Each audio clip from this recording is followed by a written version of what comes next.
Welcome to episode 2 of season 2. I always make the joke that there was a season last year. It was a very short season. It was a trial run.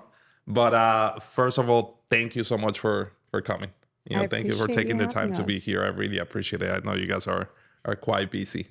But today I am with Maria Ospina from New world title. New York and Mike, how do you say it? Wilkes? Wilches. Wilches. Yeah, Okay. yeah. And where do you work? I'm at Real Broker. Real broker. Okay. So, listen, I heard great things about the both of you. Actually, was it last week that we met? Yes. We just met for the first time last week. Through social media. Yeah, because I've been following you a lot for a while. And I know you reach out. Yeah, you reach out to me, and then we started a conversation there a couple of months ago. But I'm very impressed about what you do on social media. Thank you. And I think you're very authentic as well as you. Because I looked at it, I was like, this guy's, because it's hard to do it, Yeah. So, right off the bat, it's like, how do you use social media? I guess, what's your secret, Yeah. You want to go first? Yeah, sure. I think that social media, the best way that I can say that I use it is more as a personal branding aspect instead of thinking it as a business aspect. Obviously, you're going to have content pillars where you want to incorporate the business aspect of it. But if you can incorporate, your personal brand, which leads you to be authentic, that's the main thing that people want to see. They want to see who is Maria outside of being just your title girl. Yeah. And that I've noticed that the posts that I make with either, my relationship or the things that I do outside of, just title and real estate, those are the ones that perform the best because at the end of the day, people relate to me because I am into wellness and I am into fitness and I am into traveling. So those are the people that essentially what we were talking about earlier. We want to do business with people that we like and that people that actually want to work with us. So that I would say that is the secret, right, Michael? Yeah. Very similar for me. I guess it took me a while to get in front of the camera. So I believed in the power of social media because back in 2019, when I started doing Instagram for social media, that's when I started generating leads. I was getting people from work, from college, just everyone I knew from back then was contacting me to help them buy a house. And I was like, whoa, I'm just posting a few posts about real estate and it's working. Now it's changed. Now it's 2025 and social media is requiring us to get in front of the cameras. And I didn't do it for 3-4 years because I was actually shy. I actually did care about what people. I was. Yeah, that's kind of hard to believe because You're so good at it. I think it was in my own head. I did care what people think. But then once you are confident and once you realize that it doesn't matter what people say, that's when you start being authentic in front of the camera. That's why I come here today and I could just speak what I speak because I'm just being myself. Yeah. At the end of the day, people will either resonate with me, and there will be people, I'm sure you've experienced this, they're hating, they'll say something about you or how you look. Who cares? They're projecting their own insecurities. So don't care about what people think. Don't think about, what this realtor is going to say about my post. Who cares? If they say anything negative, one, they're either not doing it, or two, they're your competitor, so they might say something, Of course, they're supposed to. Yeah. Now you're not doing something right. Yeah, it's funny that you say that. Yesterday I was, going back to golf and we were talking, I don't know if you're familiar with Paige Spiranak. She's an Instagram influencer, but she's huge. She's all over the place. I think she has 7 million followers, something like that. And she was talking about how when she started, she blew up overnight. And it got to a point where she realized hey, there's going to be people that just hate. And that actually drives the content. And then the people that do, you have to be yourself because the people that do click with who you are, those are the people that are going to reach out. If you're looking to make a massive change in the world, you have to be okay where there's going to be 60% of the people that are going to be your silent cheerleaders.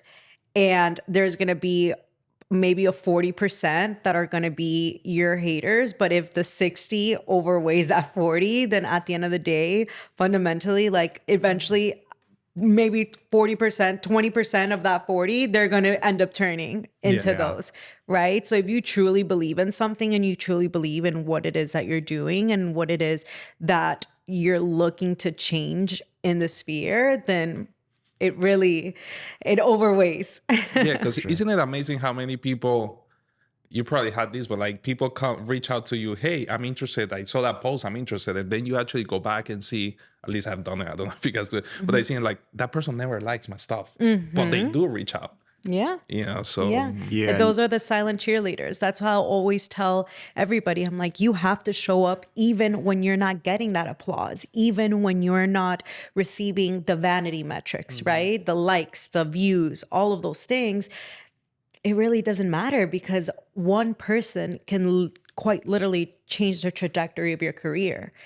I've had it for experience that, I've made over 6 figures from one person that literally his Instagram is like almost non-existent, but he reached out to me because of my social media. Yeah. And that's all it takes is just one person.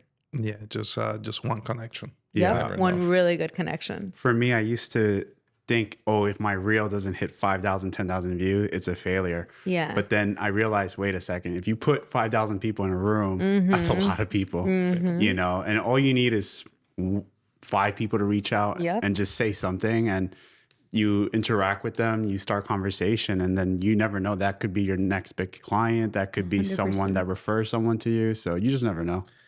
Yeah, no, I mean, it's about just being out there, really.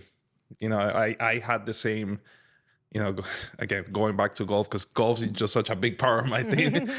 My friends make fun of me because it's like, you're going to see me on social media from like December to like April. And then it's like I disappear because I'm playing golf. But a lot of times I realize how when I'm on it, not just brand new people out of nowhere, but like the people in my circle, the people that already know me, they start reaching out. They start like, oh, I saw you doing this. Hey, I remember I have a question about mortgage. I have a question about this. So how long have you been on Instagram yourself? I mean, you have a bunch of followers. God. Well, both of you have a ton of followers. I have been on social media. So the long thing is that I've been on social media since it opened. Back in 2011, I opened up my Instagram. And then in 2014, I started using it for business because I was a marketing director for a brokerage in Florida. So they were one of the first brokerages that started using social media to recruit agents. That's what I would do for them. And so I would do it for other businesses. And then for myself personally, I was thinking about that the other day and I was like, I had about like 14,000 followers and I was just hanging out, like literally just like doing my thing.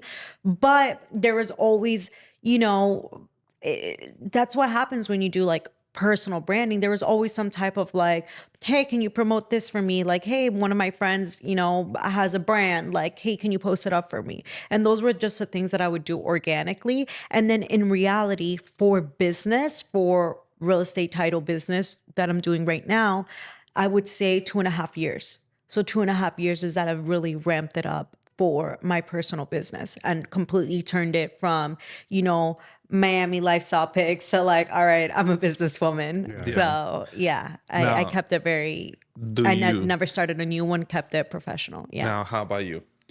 For me, I started Instagram when it got like popular, I guess 2014, 2013, but I was using it for personal stuff. I was a registered nurse prior to real estate. So that's a big change. Yeah.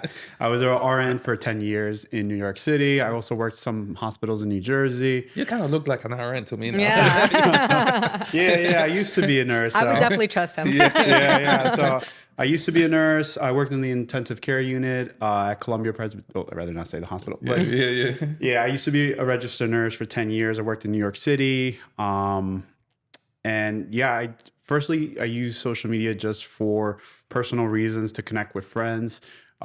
Later on, when I became a realtor and I got into like the investing side of real estate, that's when I discovered the power. I was like, oh, wait, people that I used to work with, people that I used to even party with, they're all contacting me to buy a house, to invest in real estate. So 2019, I got my first, that's when I started doing the real estate page. And then 2022, 2023 is when I really started ramping. I started, I got a media person to help me with growing my page. And yeah, just every post I do now, it's either edited through a virtual assistant or I have a media company helping me with my videos. So you basically just like record it, send it to this person. They'll take care of editing the whole thing and just Correct. okay. Yeah. And do they manage your page, or is it something?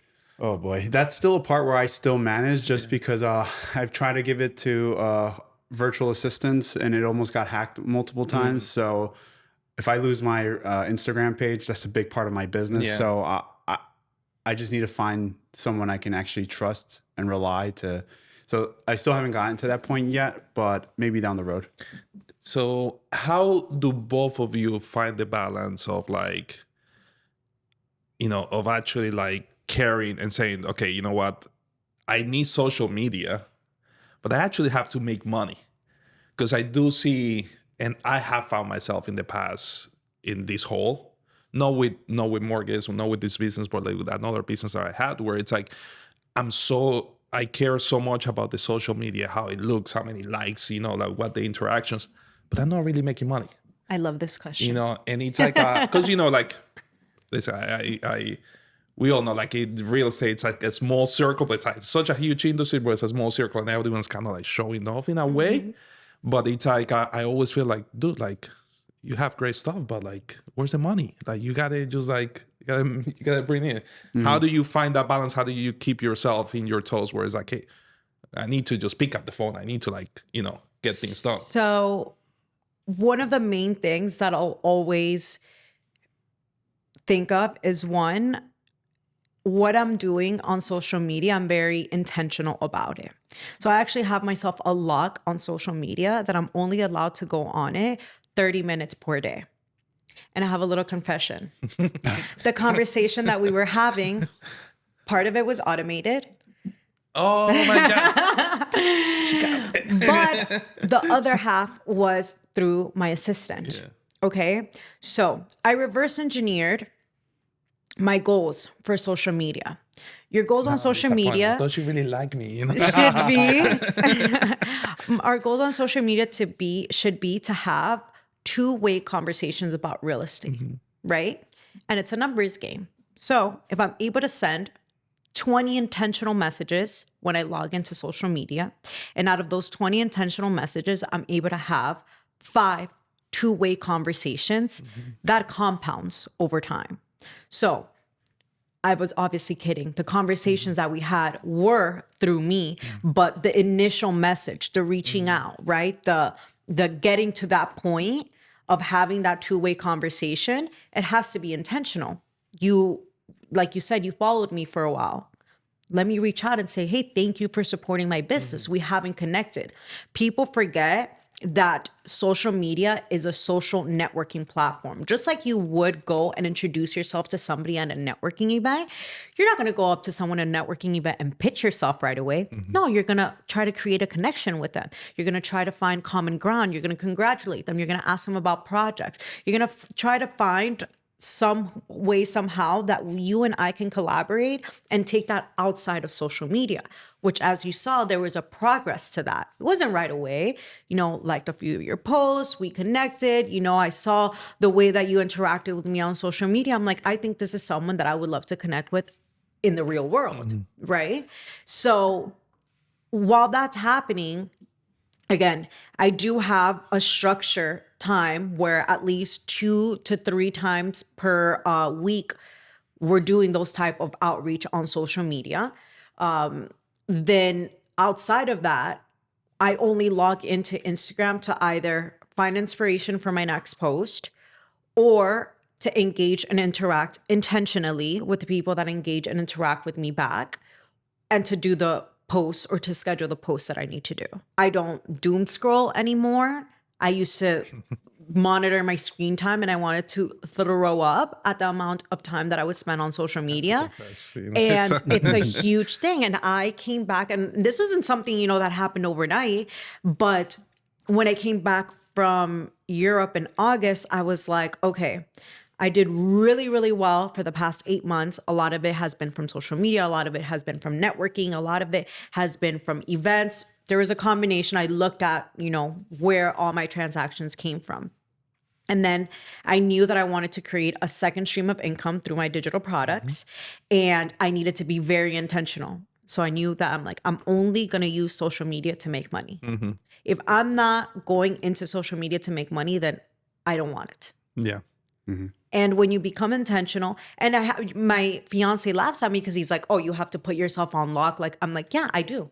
I'm like, clearly I have no self-control. Well, I mean, sorry put to my interrupt you, lock. but it is very difficult. Like it's like, I'm sure it happened to a lot of people, not just me, but like during the election season, like I just got myself into this hole with like Twitter, and it's just like you just go and go and go, and then you realize like, holy crap, I'm like wasting my time here, just getting upset and not doing anything about it. Not actually like progressing on my goals. Yeah. What do you think about that? Like, like how do you handle that balance?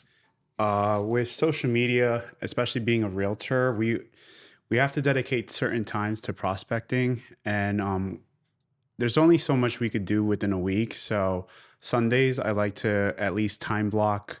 I'm not consistent with this, but this year I've been more consistent about it, and I'm more putting time into like time blocking for the week posts, because I audited 2024, which actually wasn't my best year. I sold like probably 19, 20 homes, but for me, that was actually a decline.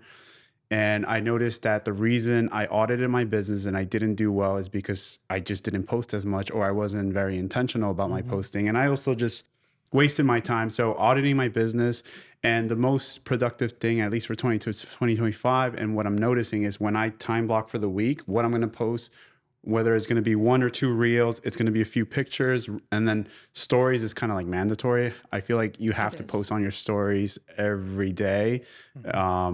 Whether it's 1 or 2 stories or 5 stories, you can get away with because it's only for 24 hours. But then your feed, definitely have to post 3 to 5 times a week at a minimum, So just be intentional about it. Time block your schedule. And for me, social media is probably my biggest lead generator. That's how I collaborate with everyone. That's how I get my clients. That's how people know who I am. So yeah, if it's important to your business, then make time for it. Yeah, no, it's I mean, I still struggle with this because it's so hard. At least for my business, it's like, okay, you got quiet times, and then all of the sudden, it's like you're putting out fires. And I realize how important it is, but at the same time, it's like I know that if I don't block out the time, if I don't say, okay, you know what, Sundays or actually like Saturdays, like tomorrow is a day where I'll go ahead and I'll record a bunch of things, then it either doesn't get done, or it actually takes too long for me that takes me away from my actual money making duties, taking care of the people. So it's definitely always difficult. But do you recommend having like someone help you with the social media, or like? So I only recommend somebody helping you with the social media if you've gotten to that point, right? Like, I do all of my posting myself. I do all of my stories myself. I don't have anybody do that when it comes down to the strategy, just because I'm very particular and I know what it is. However, when it comes down to, if you're going to say that you don't have the time, which again, a lot of us do, but I do believe in outsourcing what you can and delegating. So for example, I'm someone that gets 1,000 views on my stories. Am I going to reach out to 1,000 people that viewed my story? No, my time is better allocated creating the content for the 1,000 people that looked at my story, right? So yes, in that case, it would be better allocated having my assistant go through those views and reach out to those people and follow them in the back, thank them for reaching out to me or for following me, and trying to create that two-way conversation. Then it will be up to me to continue that two-way conversation, right? So it's the engagement part. My rule of thumb is if it's taking away from, money-making activities, then delegate it. but it is something that's essential for your business. So it's a catch-22, Yeah. you know, it's definitely a catch-22, but it shouldn't be like a give or take. It has to be, you know, it's either you are disciplined enough to do it yourself and not get distracted and end up doom scrolling, or you're disciplined enough to go and do it, you know, Yeah. that way. Now, because I realized that your clients, like your customer is different than your customer. So do you reach out, or are you intentional in just doing things that are making people reach out to you? Like, when you put a post, are you looking to, like, you know, do you send messages? Do you, like, how do you go about that? Yeah, that's a really good question because it could go multiple ways, and both ways could work. For me, at least the way I've been doing it is I get a lot of people reaching out to me. Usually it's either my friends, they send me referrals through social media. They send me a DM. Hey, Mike, I just sent you I just shared your phone number. And then I basically say, hey, let's start a 3-way text with that person. And then, you know, I'll take it from there. So that's one way I interact with them. You know, I ask myself, am I going to be a consumer or creator on social media? So for me, I try not to spend too much time, but if I do spend time on social media, same with Maria, I put like 30 minutes.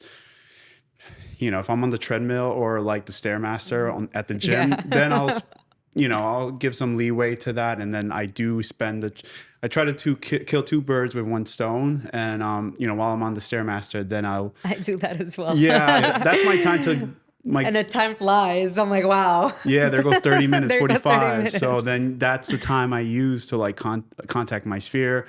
If I see like something's going on in their lives, I'll make a comment on their story, a comment on their pictures. And I'm not always looking for them to comment back, but because I do genuinely enjoy talking to other people and I do genuinely care about them. So, you know, if they reach out to me and they want something from real estate, I'm there to help them. But I'm not always looking to create a transaction out of it. You know, I'm just genuinely there for them. I think people can smell that from me, you know? Yeah, that's always a good thing. So I'm a brand new real estate agent, just got my license. Yeah. What do you recommend I do on social media, or besides social media? Like, you know, what should you be doing if you're like a brand new real estate agent? If you're a brand new agent, and I'll tell you what works for me, you know, I know everything works in real estate, whether you want to do mailers, whether you want to cold call, whether you want to door knock, it all works. For me, social media just works. Make sure you have a good following on social media because, you know, if you're posting content and you have 10 followers, you're not going to really get far. But if you follow people from work, people from college, high school, people you just meet at the gym. I'm very intentional. So like my phone, every time I meet someone, whether it's at a networking event, I have like a great idea. I have my QR codes that go straight to my Instagram. And the way I end every conversation, I'm actually gonna do that, by the way. Yeah. I'm absolutely gonna do that.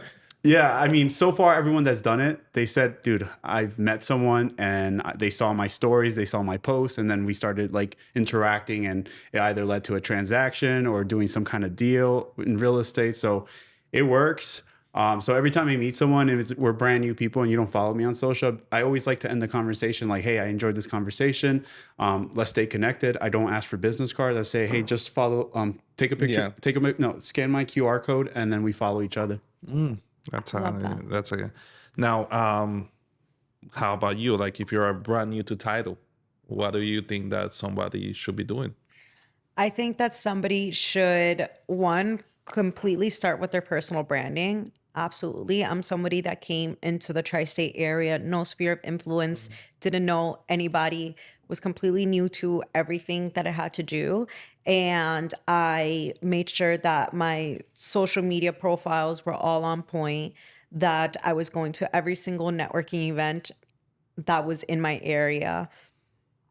And letting also people know that you're a real estate liaison as much as not just, no pun intended, not the title, for a title agent or real estate agent or lender, but more of a connector, right? And that has opened up so many more doors where I've had the opportunity to be in wholesale transactions, to be in development transactions, just because I am able to know a person and connect them with somebody and make money out of that. So not putting yourself in a bubble of just whatever title you are, just because you have a license with title or a license with an agent, you are in the real estate world, right? I think that's one of the main things as well. Of course, besides like just social media and personal branding, whether you're an agent or you are a title or you're a lender, it's all about, creating those connections. I always say like social media, think of it like a networking event, right? Your feed posts, that is the networking event that you go to. What we were talking about earlier, your stories, that's the intimate coffee date. So showing up in your stories, it's extremely important. That's where people get to know you. That's where you actually close the deals, because those are the people that are actually looking at you every single day. What are they up to? What are they up to? And seeing if you're being consistent, seeing if you're constantly showing up. It's like if you go to Zara and you go to shop on Zara online and they say, no, we're off today. You're never going to go back to that website.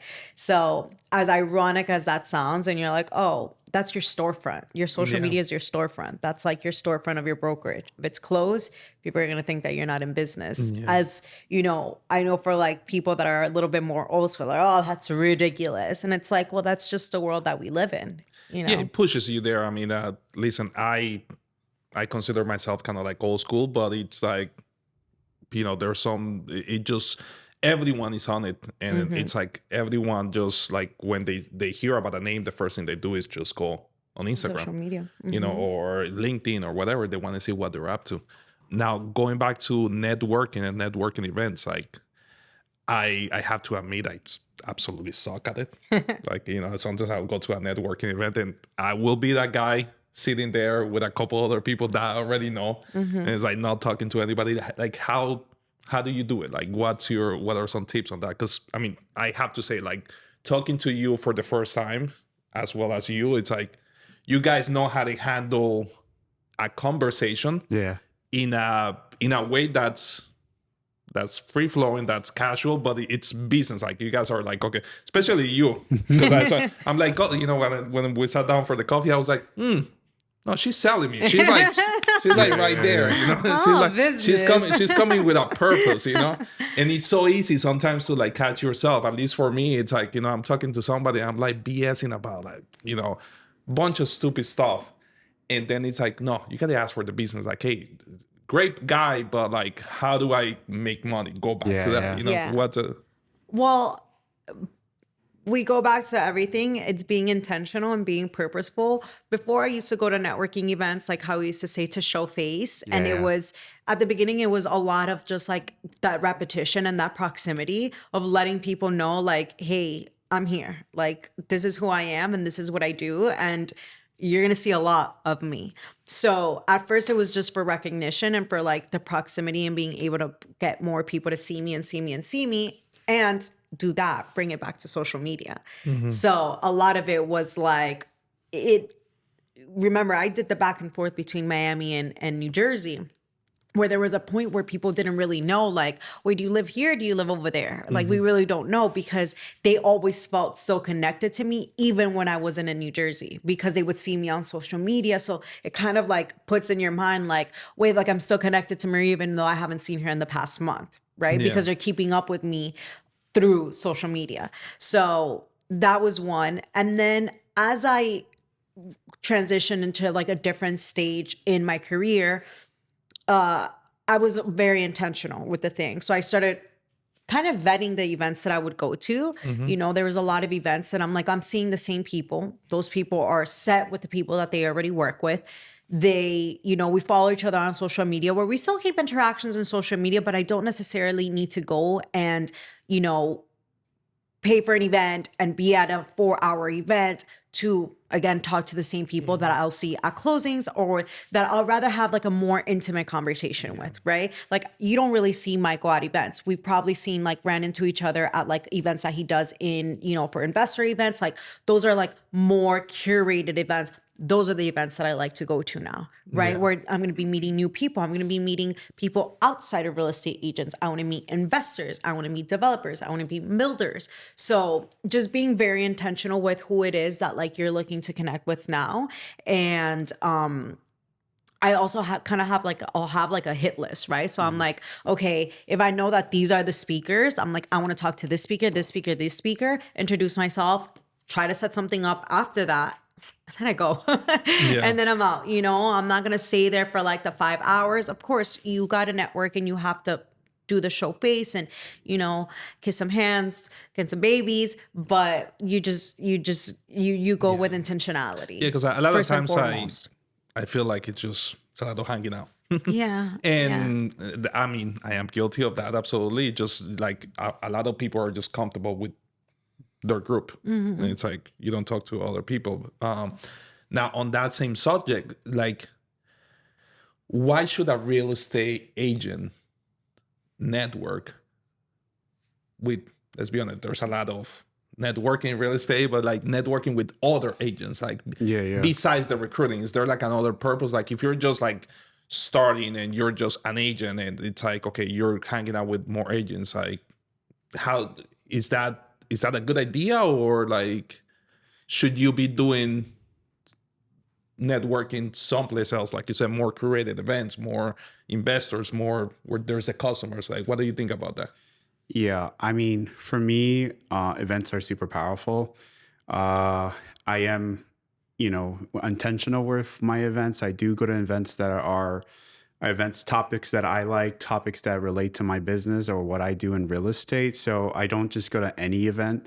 I do go to events where there's speakers that I like, maybe that I will get value. So for me, it's about getting value. But as a new real estate agent, like the advice I have, it changed my life in the beginning. 2019, I used to go to these investor events, and my goals were to increase my real estate business and to also learn about investing. And that's how I got into like house hacking. Right now I own 3 triplex in Northern New Jersey. And I do owe that knowledge to going to the events, because the local events, I met people that were doing it.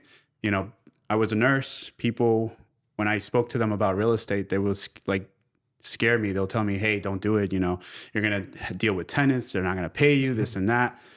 Don't get advice from people that are not doing it. Get advice from the people that are where you want to be in life. So I go to events where I'm going to meet people who are actively doing it, who are maybe few chapters ahead of me in life, and I could just learn from them.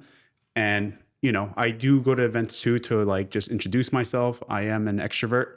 I like talking to people, but I'm a big introvert too. It's like I did my personality test and I was like 67% extrovert and the rest was introvert. So I do enjoy meeting other people, but like Maria, I try to be intentional. I just don't talk about random stuff. If I'm there for real estate, I'm going to talk about real estate. I introduce what I do.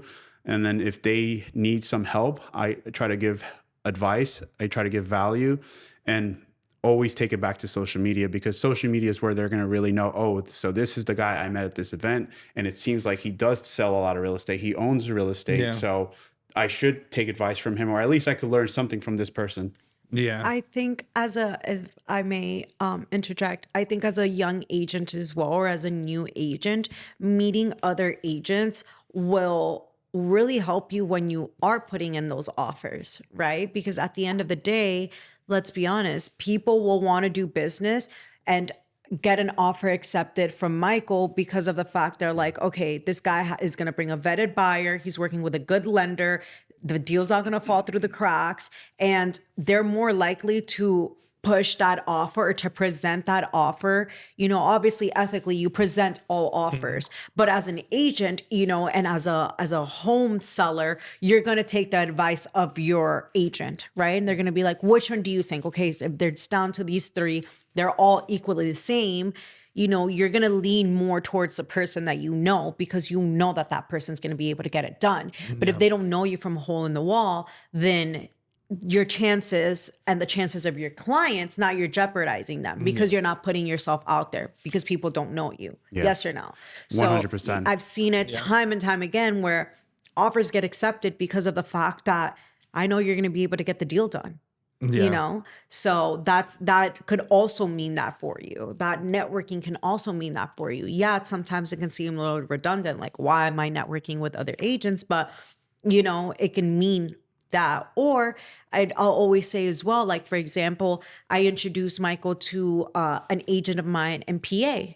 You know, he's my agent in PA. He's like, I'm always getting referrals in New Jersey. I'm not going to go down to New Jersey. Let me be able to refer it out to you. Do you have a good agent in North Jersey? Absolutely. Let me introduce you to Michael. You know, I'm sure Michael's not going to want to drive all the way up to PA. He's going to want to have a good person that he can, you know that he's going to trust with that referral fee. And most importantly, trust his clients that came to him like, hey, I'm going to refer you to this person. So that can also mean something. So I always have like my agents from New York City, you know, network with my agents from North Jersey, from the Gold Coast, because it's like, it's a hop and a skip away, but it's a big hop if you're not going to want to go from New York City to New Jersey. Yeah. So that also comes into play. Or even from Westchester to Long Island. And anytime you go into Long Island, it's a whole different, it's quite a hike.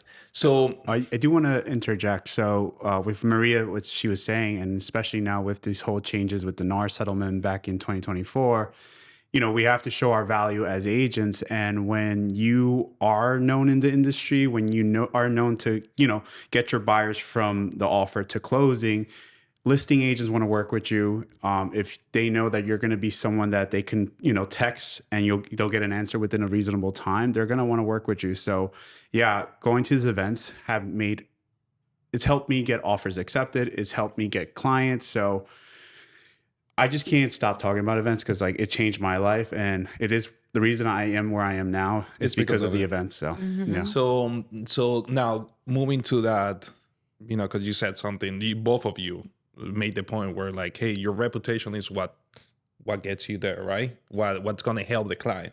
Is that what makes you? Is that the biggest value that you add to your clients? Because let's be honest, like a lot of people who are not in this industry, who have no idea how hard this industry is, you know, they think, why do I need an agent? You know, like I just had a client asking me, hey, you know, I've been working with this person, nothing happens. Do I really need her? Should I just go to a listing agents? Like, so what is the one thing that you would say to a buyer out there is that you bring that's unique to you? Yeah. There's many things that I work with both listings and I work with sellers. I work with buyers. So there's many things that a realtor can bring. For me, it's just like reputation is big. It helps me get a lot of offers accepted. I've had offers accepted where we weren't the biggest number. We weren't the best terms always, but because I'm able to negotiate, I'm able to, you know, show that my client is the best client for this house. That helps with like getting my value proposition out. Speed. I think I'm very good at getting back to people. I do care. I am passionate about what I do. I don't just treat it like a transaction. I just, you know, I'm very mindful, and I try to just really be super connected with the client and just show them like, you know, from now to the closing, you have me. You can reach out to me whenever. If you don't get in contact with me, I'll get back to you within a reasonable time the next day. So I always set proper expectations. I do a buyer presentation with all my buyers just to set proper expectations. And I even give them like expectations with the market right now. You know, I try to save their times. If they're going to go to if I know their budget is 700 and I know that house is maybe going to sell for 800, like why waste their time? Why, you know, start making them feel bad that they're going to see this home, they have no shot at it. I'm just very real with my clients. So yeah, and you said something that's I don't know if the right word is passionate, but I am a 100% believer is that if you actually care about the person, yeah, like, you know, that just shows. Because at least for me, my whole business has been built on that, where it's like when people come to me, it's like they know that I actually care. I'm not just listen, we all want to make money, but I'm there to actually first and foremost to help the customer. Yeah. And it's like a lot of people just get caught up in that. It's like, oh no, they're not gonna realize. But yeah, if you do, it shows. It comes out. How about you, Maria? Like, is there anything that's unique to you, where it's like, okay, I guess why should somebody work with you? I guess. Let Michael answer that. Yeah. No, I was gonna. I would say when I first came into this business, one of the main things that I always wanted to make sure that I attributed was that I am here to earn people's business, not just ask for it, because I don't think that I'm deserving of it until I'm able to earn it. Right? I'm not here with my hand out. I'm not here like, hey, give me a shot just because, we had a great conversation and whatever the case may be. But it's like, what can I actually do to earn your business? And how can we form a partnership that is mutually beneficial in order to do so? Right? And, besides the amazing things that New World has to offer, which is one of the main reasons why I partnered up with this company out of the many other companies that there is, besides, of course, just having their amazing reputation and having all of the perks that it has to be with us, it's because of me and also the love and passion that I come when it comes down to doing business, right? This isn't something that is just a part-time thing for me. This is something that I have actually been doing since I was 17 years old, so it's not something new to me. It's something that I've done for a very long time, and real estate has always been in my family, has always been in my lifeline, and will always continue to do so. And more so than that, I also love to be able to attribute my marketing expertise to it, right? So I always saw that there was a bridge to gap between personal branding, social media, and the way that real estate is done now. And I was like, if I can contribute just some type of knowledge, some type of, education towards that, and then use that to help people make more money, and then we all make more money and make more business, and it's a win-win for all of us. So I would say that's, those are the main things. So now, just to say, how has your partnership with Maria helped you get more business? So, I'm very intentional with who I want to work with. Maria's pretty good. She's on top of it. New World Title II. I've worked with many title companies, and it could be a little disappointing sometimes. So New World's just good. They just don't drop the ball. I love working with them. I just want to make sure that if I'm working with a lender, they're doing their part. If I'm working with an attorney, they're doing their part. And when I'm working with title, they're doing their part. I don't want to be like a week out from closing and it's like title has no idea where like closing, I've been in that situation, and as an agent, it's frustrating because you work so hard to get to that finish line, and you just want everything at the end to just go smooth. So yeah, New World's good. Maria's good. They just don't drop the ball. Maria surprised me sometimes with like a lot of things, and she's good. She just shows up, and I want to be surprised. Show up with champagne, with cake. I also cater to the agent individually, right? So, for example, Michael, as he stated before, events have changed his life, and he does events. So what am I going to do? I'm going to help him with his events. Yes. He comes to me and he's like, Maria, I really want to sponsor this event. I really want you to sponsor this event. It's, it's going to be an event where you're going to be able to get more business, where I'm going to be able to get more business. I said, done. No questions asked. Let's go. Let's do it. And we had an amazing event that we did a few months ago. Something like, I know that he's really about his social media, about creating content. What's the first person that when you asked me, hey, do you have somebody in mind? I said, yes, absolutely. Yeah. He was the first and only person that I texted. She was like legit, like, boom. Oh, I know it. I know exactly who, because I know exactly what and I'm also like you, very catered amount of people that I work with. and I know exactly individually what they need. What somebody else, another client of mine that he knows, I know what he needs. He wants more mailers. He wants more, social media. That's perfect. That's what you'll get from me.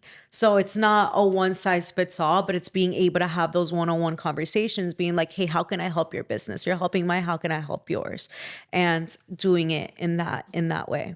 Yeah, because I mean, there's just so many people in this business that simply, it's like, hey, I'm here, just like send me business. But it's like, I think it goes back to, it goes back to having the same principles and the same way. Like you got to click on these things. I've been lucky enough that I get a lot of my clients myself. Through golfing?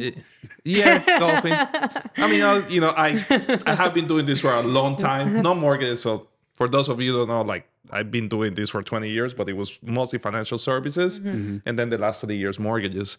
But yeah, like everyone, like I'm very, again, intentional on who I send to.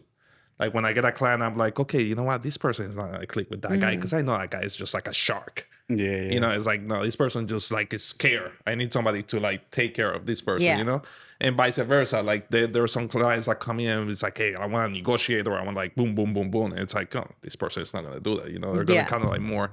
So yeah, it's so important to just work with people that think alike. Yeah. And that they're like, One of the things that I love, like now, for example, like Mike and I go to the same gym. So it's like, it's so cool, like running into our clients, Iron Culture. You won't see me there. I don't the one in North Bergen. Yeah. Bergen? Okay. So it's really cool because now I've been able to get other clients from that gym, and not necessarily from that gym, but we've known each other before, but now it's the proximity. It's like, oh, now you're seeing me everywhere. Now you have to work with me, right? Yeah. So now it's like we all run into each other at the gym. We take selfies, we do the Stairmaster. Actually, I think I just saw a story. Yeah. With you guys, there's like a bunch of people there. I'm like, oh. Yeah. Wish I could work out.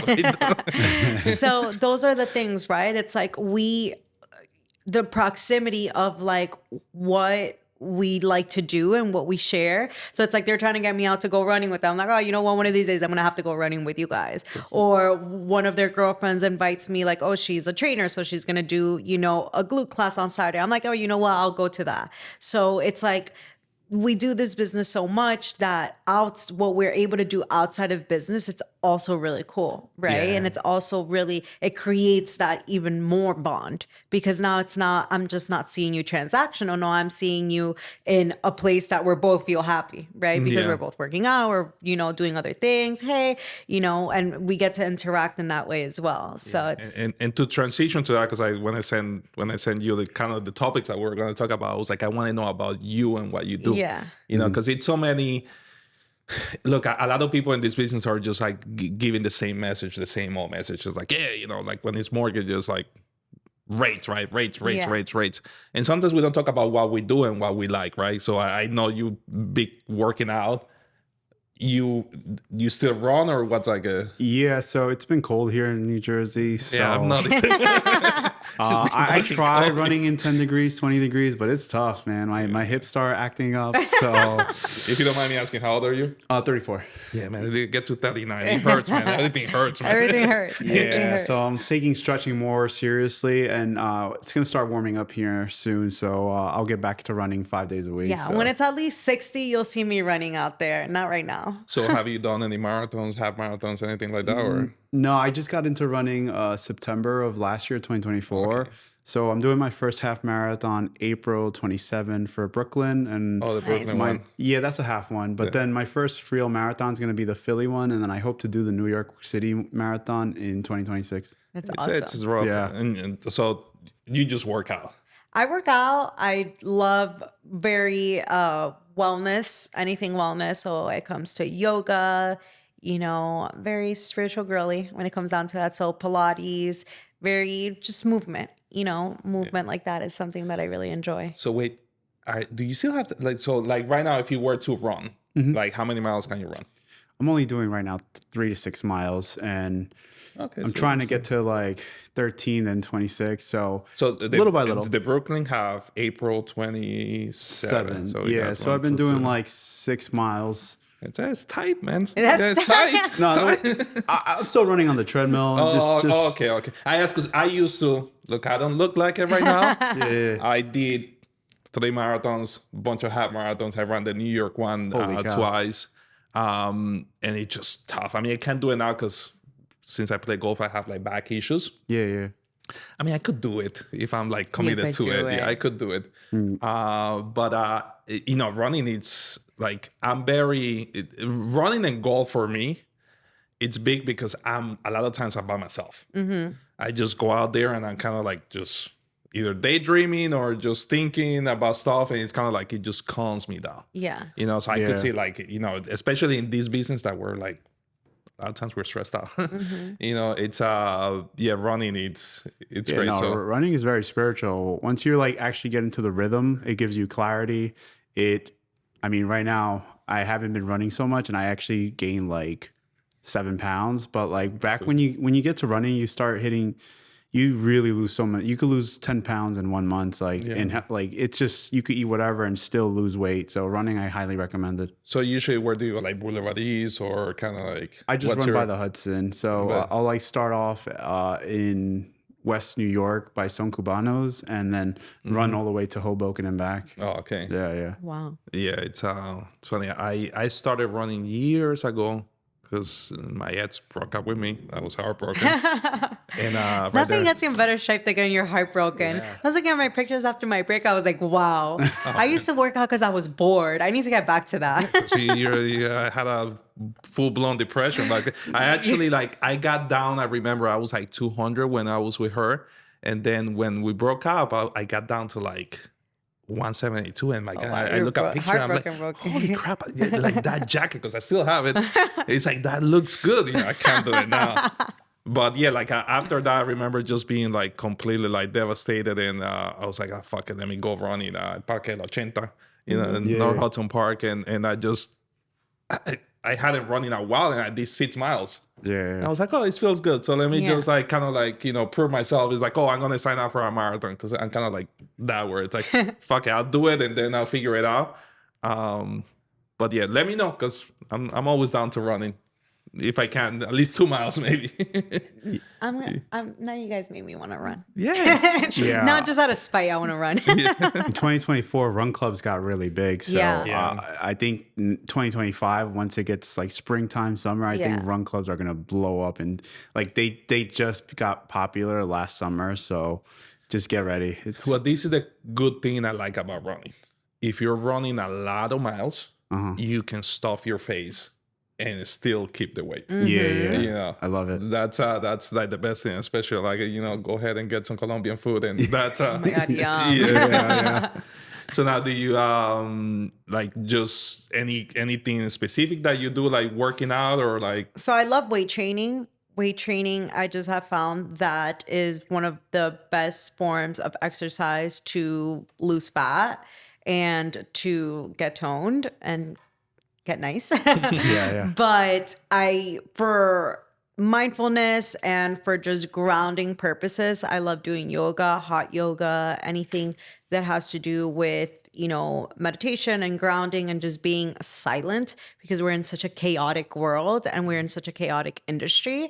It's actually on March 29th, I'm going to be doing a wellness event in Astoria in Queens called Spiritual Hustlers. I'd love to have you guys there, where it's finding, the chaos that we have in real estate and, the mindfulness and gratitude practice that we should have in our everyday lives, which is something that drives so much of my business and drives so much of, my everyday life. And obviously, when we were talking about networking events, I'm just at a point in my life and in, just personal being that the drinking networking events just aren't doing it for me, and the egotistical and very blank conversations that are being had in those places just aren't, fruitful. But conversations about wellness, conversations about gratitude, conversations about groundness, those are the ones that I'm seeking to have. And those are the people that I would love to work with and be honored to work with and bring into a safe space like that. So it's something that for a very long time I've been, thinking about doing. I actually did one as soon as I came to New Jersey. I had a yoga event in Edgewater and like a rooftop. And that was such a great way to be able to connect with people that I didn't know. And I was like, I need to run it back and do it again. Mm-hmm. So I'm really excited. I finally, I got the place, got the gym, have a yoga instructor. We're going to be doing cold plunges, sauna. We're going to be doing, I'm going to have like an energy healing coach. Like it's going to be really, really awesome. We're going to be doing journaling, meditation. So it's going to be a whole experience. It's going to be a whole experience. So would you say for both of you is that, because look, I mean, this business for those who are outside of it, they think it's easy. It's like, because we're always like, oh, that's a great, it's like you're in real estate. You make so and so much money out of it. You get to make your own schedule. Yeah. And I'm here to tell you, look at the camera. It is not $1 million listing. This is not like that, glamorous. So how do you handle adversity? Is that how you handle it? Like to do your wellness and those activities, by running, how do you handle those? Because it feels like every day in this business that we have an issue with a buyer or with something. Like, how do you handle that? Huh? I think that as in like the everyday scheme of things, I remember that thankfully this is not brain surgery. And while we seem to act like it is do or die, and sorry to my processors that I'm like so like about it, and I'm very particular because my reputation and you're only as good as your last deal. So while Michael may have had 7 great experiences with me, his last experience, if it's not great, like everyone has to replicate and be the same. I do also set expectations as well. Like, hey, I also like to keep accountability amongst the team. So it's like, if we're working together, it's like, hey, Danilo, don't throw me under the bus because you're not ready. Right. Like being very vocal about that's unusual. It's title. Right? Yeah, it's title. We're the redheaded stepchild. Yeah. So I'm always like very about like addressing it before it becomes a huge issue and not kind of like letting things pass. That's like on like the minutiae, like the everyday, little things that happen, kind of just like, hey, we got it. Like, this is going to get resolved. Like, this is not going to delay your closing, because a lot of the time, whether it's like a newer agent or just like, if I also have to understand that we're human beings, and it's like, if Michael's going through something else with another deal and then just a little bit, something came from, it's going to seem like a really big thing, because there's just like, he has a lot of pressure on a lot of other ends, right? So I'm like, I want to be able to minimize that pressure that we may be having on this end of the deal and be like, don't worry, like this is going to be taken care of. Your closing is tomorrow at 4 p.m. This is going to get resolved before tomorrow at 4 p.m. Right? So just kind of like being able to take control and keep that level-headed that, your client may need from you, and not like raise the hell. I raise the hell behind closed doors, but not in the forefront. And then as a whole, I'm someone that's all about balance. I don't romanticize the hustle culture of like, you have to be on 24/7, 365. I do respect my downtime, and I respect the time that I'm going to have with my family, the time that I'm going to have to dedicate to my grounding and my wellness. And I love to take vacations. Yeah, because you know what? I hate when I see people online. That's kind of like the one thing I hate, where it's like, yeah, I'm 100% all the time. I'm like, no, you're not, bro. Like, like we all have. We're humans. We all have issues. We all have like, there's so many things that are out of our control, and sometimes people get caught up in that stuff where like, hey, I need to be pushing all the time. You break down. Yeah. Like, you don't have to be a macho man, an alpha. You know, and it's like, no, that doesn't. Like, shit happens. It's all about letting your efforts compound. So what we were talking about earlier, you're like, oh, like how's business? I'm like, look, as long as every single day I'm doing something to move the needle forward, I never get worried about business, because I know when I go to sleep, I'm like, did I do something to move my business forward? right? Did I get on the calls? Did I try to have two-way conversations? Yes.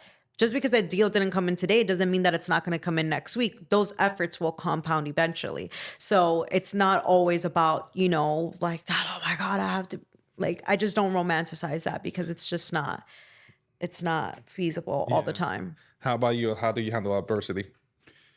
Something that's new to me this year in 2025 is I just got into meditation. So I used to think it was nonsense, but my partner got me into it, and we started meditating together. And once I learned how to meditate, I'm telling you, man, your mind clears up. You learn how to manifest what you want in life. I'm very spiritual.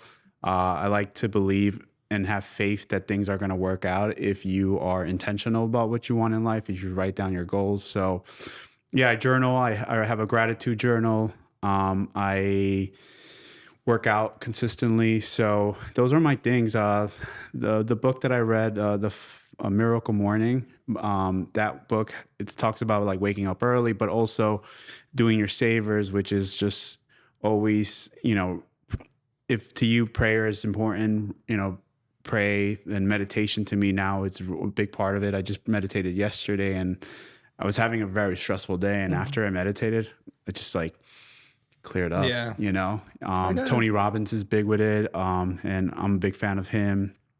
So yeah, I'm working out, running, and I go to like a lot of HIIT workouts. I do Barry's, I do base camp, so just all different types of workouts. CrossFit. That's fun. So now as we're wrapping up this, and you talked about travel, where is the next place that you're looking to travel, or that you are absolutely determined to make it happen in the next 12, 24 months? Japan. Definitely. Top of the list. I would love to go to Japan for my 30th birthday because it's around cherry blossom season. Oh, that's fun. So that's one. And Brazil for New Year's. That sounds like fun. Sounds like a good time. Yeah. Sounds like fun. That sounds like fun. So my fiance and I are really big into traveling. We've gone to probably 12 different countries in the last 2 years. And now we're homeowners, so we're not traveling as much. Yeah. Now we're gonna Gets expensive. Now we're gonna sit our butts down at home and enjoy our mortgage. But now it's about planning for bigger trips like that, not as much little trips like the ones that we used to take. But those are it. And I think the next trips that we have is we're going to Destin, Florida. Which I'm super excited about because it's so beautiful. It's in the Panhandle. I've never gone, but I've always it always pops up on Instagram. And my fiance has been wanting to go for forever. So my parents booked us that for our spring break vacation. And then I'm going to, God willing, to Puerto Rico for Bad Bunny. Nice. Oh, nice. Excited about that. I'm pretty jealous. I got the kids at home. I'll stay. How about you? So I used to be very bad about vacations because I was that guy that was about the hustle culture. But as you in this business and mindset's super important and spirituality is important. This year I'm doing a different approach where every quarter I'm going to try to take a trip. The next trip that I'm taking for hitting my goals, because I'm trying to make it a thing where I can reward myself for hitting my goals every quarter. I don't do yearly goals. I have yearly goals, but I try to break them down into quarterly goals so that they get hit, because sometimes we have a 1 year goal and then things just fall into the loops and you're like, oh, I got October and September to catch up, but it doesn't always work like that. So my next trip is Tulum with my girlfriend, so I'm pretty excited about that. That's so fun. So it's a very spiritual place. So yeah, we're excited for that. And then our dream trip together that we both want to do is Italy. We want to go to multiple places in Italy. I have a list that I wrote down that I want to explore in Italy and just all of Europe too. Yeah, I mean, Italy, I can speak. I haven't traveled since 2018. Holy cow. It just we got married. We went on our honeymoon, which we did it right. Went to the Maldives. And then we got married, then we were trying to get pregnant for a while. So we got pregnant, and then COVID, and then it's been all work. My wife travels a lot. I travel here and His there. wife has such a cool job. I don't know if she would say that. Yeah. Yeah, she would. Yeah, my wife works for it's a reinsurance company in Latin America, so like she's always between like London and Paris, no, not so much Paris, but like Madrid and Florida. She's going back and forth, but a lot of those trips are just basically in and out. So sometimes she doesn't enjoy it as much, but she does reward herself, I have to say. She worked very hard. She's a great mom. And my two kids, like my son, is just killing me this morning. He was like the last few days, he's been a total terrorist. But yeah, listen.